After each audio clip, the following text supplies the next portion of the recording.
Elle priait toutes ses prières à l'heure. Elle jeûnait beaucoup. Elle donnait en aumône. Elle portait le hijab. Elle lisait le Coran. Les gens disaient « c'est une femme pieuse ». Des compagnons ont mentionné son cas au prophète, que la paix et le salut d'Allah soient sur lui. Ils ont dit « Ô messager d'Allah, une femme prie beaucoup, jeûne beaucoup, donne beaucoup en aumône », mais ils ont ajouté « elle fait du mal à ses voisins avec sa langue ».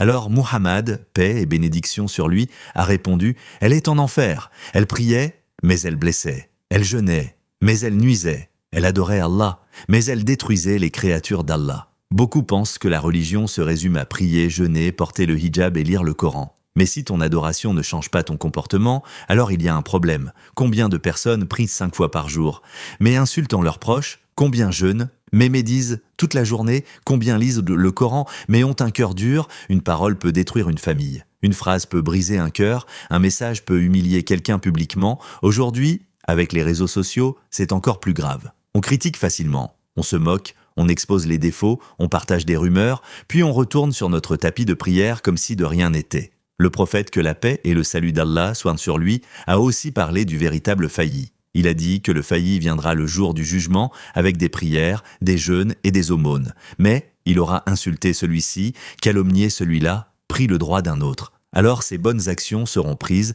et données à ceux qui l'a lésé. Et si ces bonnes actions s'épuisent, leurs péchés seront jetés sur lui. Puis il sera jeté en enfer. Réfléchis bien, est-ce que tu accumules des bonnes actions ou est-ce que tu les distribues à ceux que tu blesses? Le danger de la langue est immense. Une parole peut sembler petite pour toi, mais énorme auprès d'Allah. Tu peux être connu comme quelqu'un de pratiquant, mais chez toi, tu cries, tu humilies, tu rabaisses, tu blesses avec des mots. La religion, ce n'est pas seulement ce qui se voit, c'est aussi la douceur dans la parole, la patience face aux défauts des autres, la miséricorde dans les disputes, le silence quand la colère monte. Le meilleur d'entre vous est celui qui a le meilleur comportement, pas celui qui prie le plus longtemps, pas celui qui parle le plus de religion, mais celui qui est le plus bon envers les gens. Pose-toi des questions sincères. Est-ce que quelqu'un souffre à cause de moi? Est-ce que ma langue est propre? Est-ce que je fais de la médisance? Est-ce que je rabaisse les autres pour me sentir supérieur? Est-ce que mes voisins sont tranquilles avec moi parce que les droits des serviteurs sont lourds? Allah peut pardonner ses droits, mais les droits des gens,